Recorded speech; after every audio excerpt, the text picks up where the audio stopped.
On passe au vert, le vert du jardin. Sud Radio, tous au jardin. Avec Michael Lebray, bonjour à vous. Bonjour Jean-Marie. Et bienvenue à vous sur Sud Radio, responsable des collections végétales chez Promesse de Fleurs. Ce matin dans Tous au Jardin, Michael, vous allez nous aider à préparer l'arrivée de l'hiver au jardin. On le rappelle, les températures chutent rapidement. Qu'est-ce qu'on doit faire pour protéger les plantes du froid et éviter les dégâts ? Eh bien, il faut les protéger. Voilà. Oui, l'hiver météorologique a commencé. Ça y est, les premiers coups de gel sont là. Et faut s'occuper. Faut commencer à s'occuper des plantes gelées, c'est-à-dire toutes celles qui supportent pas les températures en dessous de 0 degrés. Ce qu'on appelle aussi les plantes non rustiques, en fait. Les plantes non rustiques. Mais alors, avant d'aller plus loin, Michael, vous allez m'expliquer ce qu'est une plante rustique, du coup.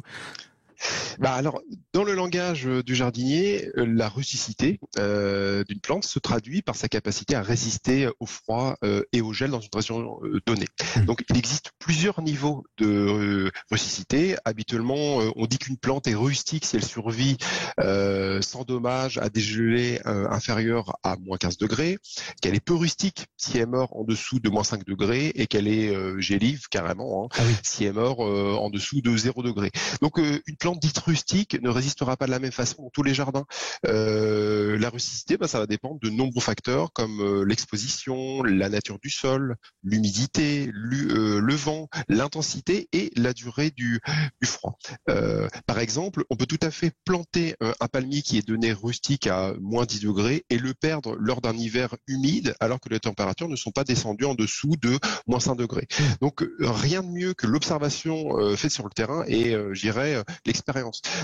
Si vous voulez planter un laurier rose et vous en voyez pas dans votre voisinage, déjà ça doit vous donner une indication et ça doit vous mettre en garde. Exactement, pas trop innover dans le voisinage parce que parfois il y en a d'autres qui ont essayé avant vous. Comment on protège les plantes qui ne sont pas rustiques, Michael ? Alors, en ce moment, il faut déjà commencer à sortir de terre les bulbes frileux. Comme les bégonias tubéreux, les cannas, les dahlias. Donc on les arrache à la bêche en gardant un minimum de terre. Et puis ça, on les met dans des caisses, dans une pièce sèche, à l'abri de la lumière, hors gel pendant tout l'hiver.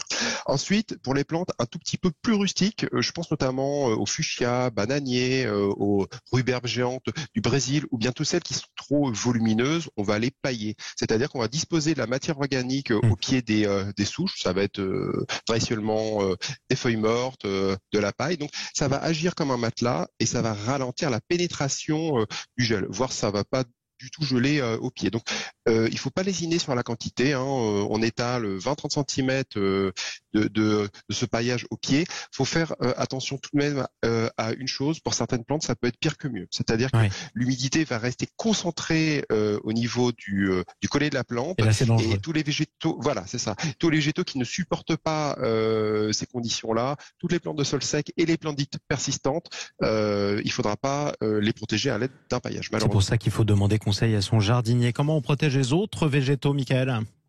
Alors pour les autres, plantes de terrain sec, les plantes persistantes, les plantes persistantes, c'est-à-dire toutes celles qui gardent leur feuillage l'hiver.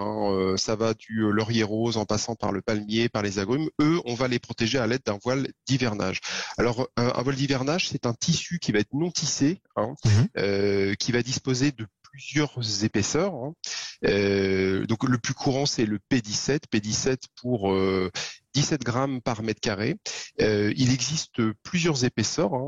Il y a P17, donc P30, ça va jusqu'au P60. Donc c'est facile à mettre en place. On va emmailloter toute la plante à l'aide de ce voile. La nuit, s'il ne gèle pas trop fort. En cas d'un gel prolongé, je parle d'un gel qui va durer 3-4 jours d'affilée. Là, on va laisser le voile toute la journée. Mais il est important de retirer ce voile-là hors période de gel pour que le feuillage de la plante voit la lumière et qu'il continue à faire sa photosynthèse. Exactement, qu'elle ne soit pas dans la nuit en permanence. Un dernier conseil à tous ceux qui écoutent Sud Radio, Michael.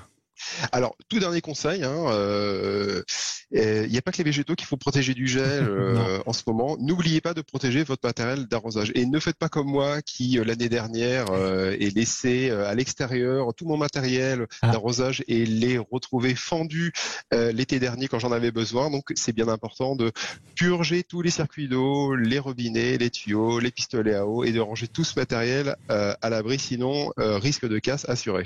Et d'autant que si jamais on a la même sécheresse l'été prochain, vous allez en avoir besoin rapidement à la fin de l'hiver. Merci beaucoup pour tous ces conseils, Michaël Lebray, responsable des collections végétales chez Promesse de Fleurs. On vous retrouve un prochain dimanche avec plaisir sur Sud.